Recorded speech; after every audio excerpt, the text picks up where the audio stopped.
Halo guys, Assalamualaikum. Welcome back to our channel. Hari ini kita udah sampai di Klaipeda, baru aja. Dan kita langsung berburu makanan khas di sini. Karena kita cuma semalam di sini, besok jam 4:30 sore kita udah harus boarding ke kapal buat pulang ke Swedia. Jadi takutnya nggak keburu, kita langsung berburu makanan khas di sini. Ada apa aja sih gitu kan? Yang aku riset itu ada dua, yaitu cepelini dan cold beetroot soup. Dan itu udah dikonfirm sama teman kuliahnya suamiku, ada yang orang Lituania. Pas kita tanya gitu, makanan khas Lituania tuh apa sih gitu, dan dia langsung jawab dua itu. Jadi udah inilah ya, udah fix gitu. Sayangnya yang cepelini itu di sini dia dagingnya pakai babi, jadi kita nggak bisa makan. Jadi cepelini itu potato dumpling, kayak bakso gitulah ya, dalamnya dari daging, terus dibungkus sama kentang. Bentuknya kayak pesawat Zeppelin gitu, makanya namanya cepelini. Mungkin besok kalau misalkan kita ketemu sama cepelini yang nggak dari babi, kita akan cobain ya. Nah, jadi sekarang kita cuman akan nyobain si cold beetroot soupnya ini. Jadi sup dingin dari buah beet. Sebenarnya kalau kata temennya suamiku itu ini adalah makanan di summer gitu, di musim panas. Jadi sebenarnya agak aneh untuk dimakan di winter kayak gini. Tapi ya udah, kesininya pas winter, mau bagaimana lagi? Mari kita coba aja.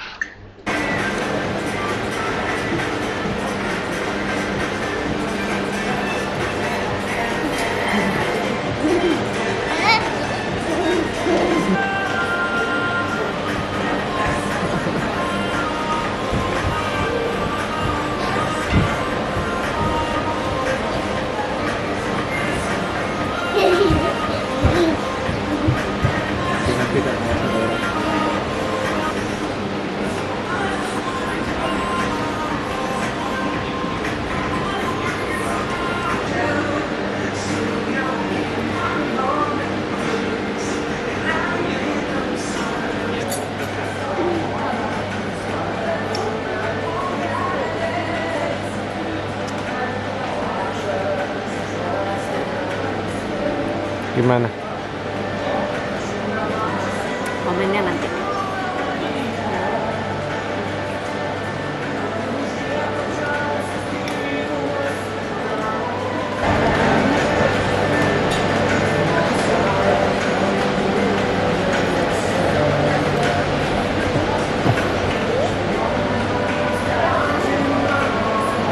Sekarang coba ya.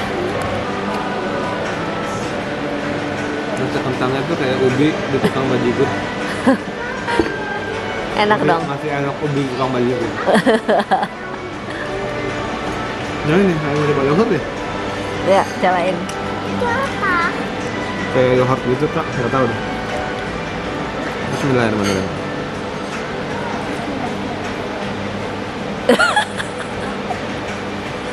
Rasanya earthy.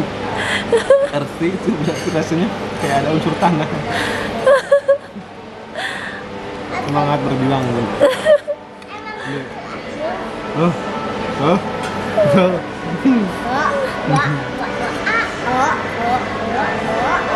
Udah nggak tolong. Sama udah juga yang tolong. Oke, setelah kita coba ternyata memang bukan makanan yang bisa kita cerna di lambung kami.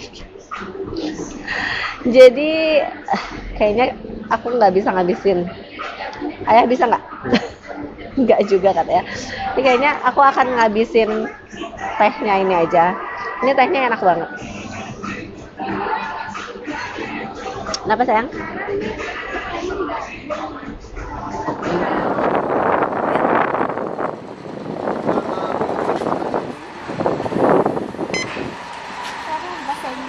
Nggak tahu anak kecil dihitung apa enggak, tapi saudara. Ini di sini Kak, di tab di sini Kak. Kakak ayah yang ini. Itu kali pencet dulu choose by partner. Oh iya. Coba. Ah, shit.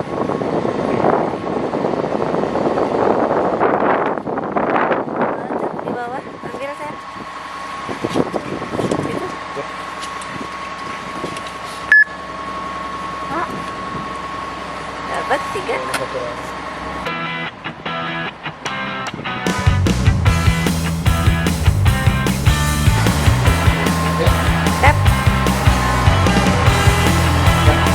Masuk, banyak.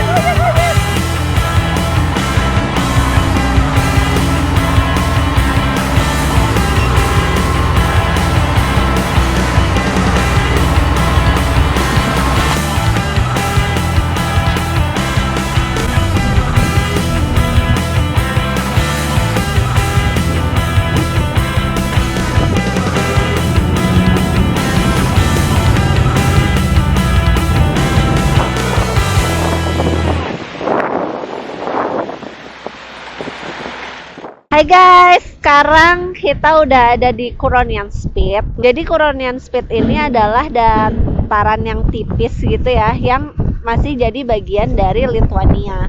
Nah, uniknya itu adalah Curonian Spit ini sebagian punya Lithuania, sebagian lagi punyanya Rusia yang kecil. Kenapa Tara kedinginan?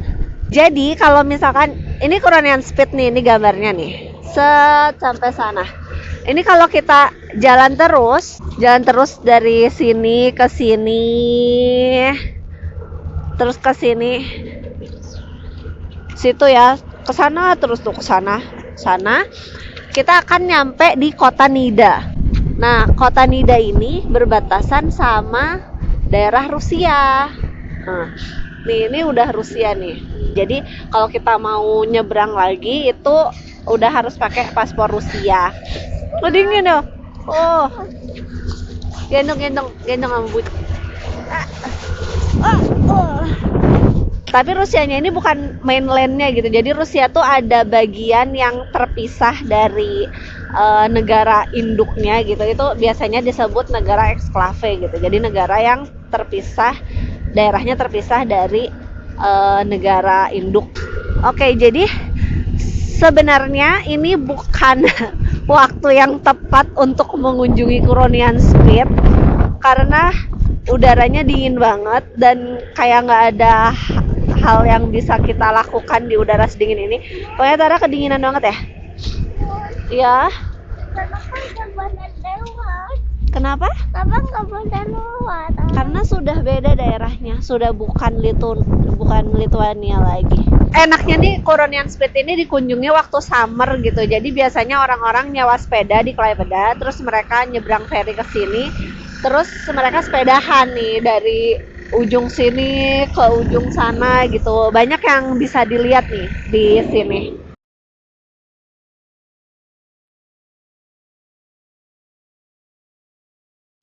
Jadi tadinya awalnya kita mau ke sini, ke pantai. Nih kita tadinya mau ke pantai. Kita kan di sini. Tadinya kita mau ke pantai sini buat foto di pantainya. Cuman udaranya dingin banget. Kita harus jalan 2 km. Nggak ada kendaraan. Jadi dan Tara udah kedinginan banget. Jadi oke, kita putuskan kita sampai sini aja. Petualangan di Curonian Spit-nya.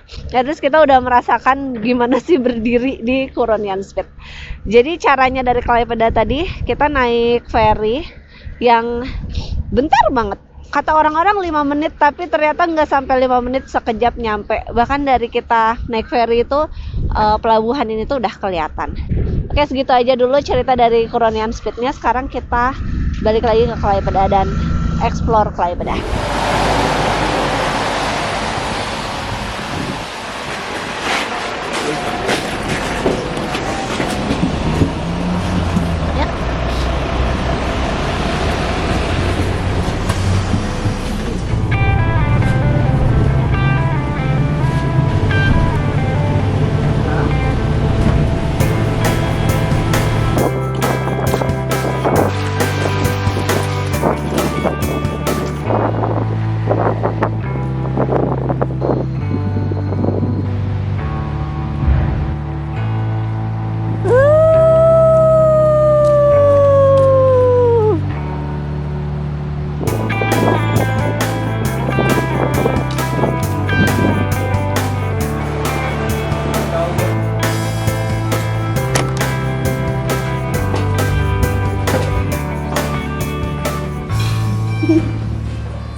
Nah ini tuh kapal yang tadi kita foto-foto di sana, dalamnya tuh kayak gini.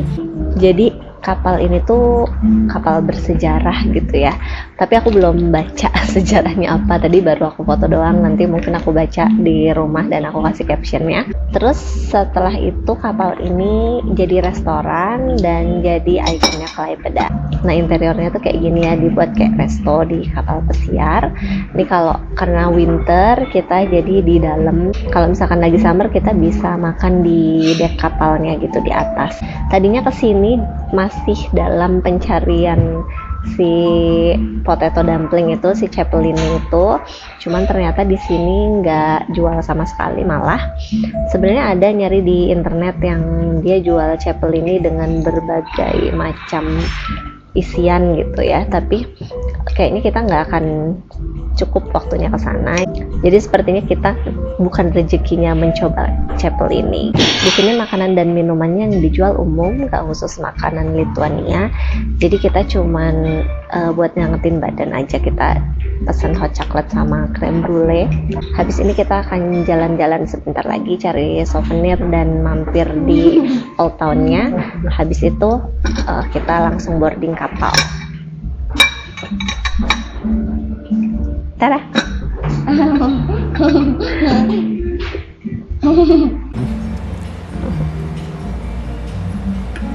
Tenang aja, nggak usah dijagain punya bunda.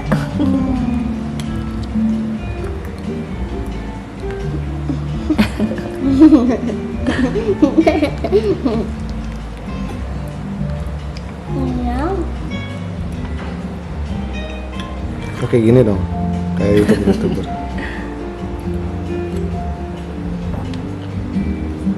Creme brulee tidak pernah gagal. Selalu berhasil.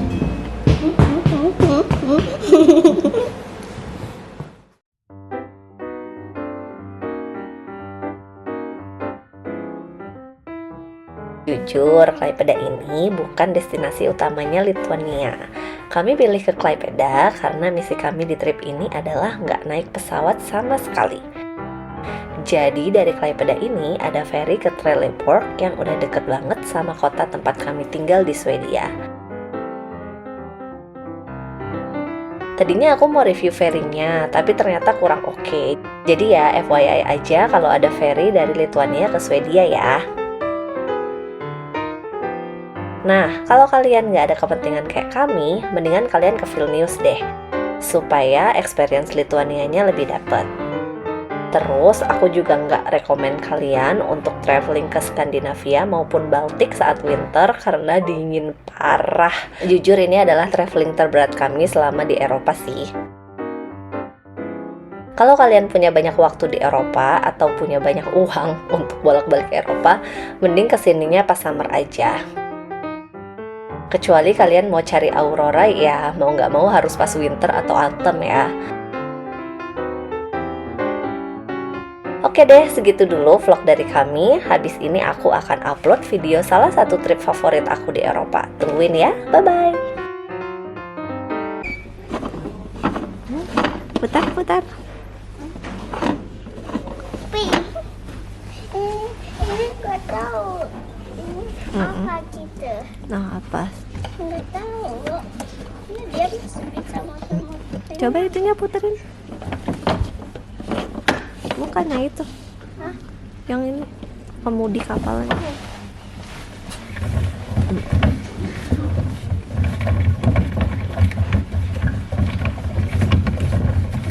Sekarang tanya Mas Ray. Ya. 1, 2, 3. Naik lagi, naik lagi.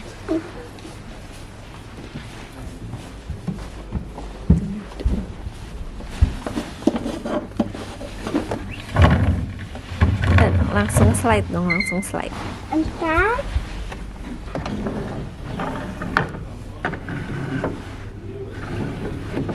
Slide. Slide. Oh.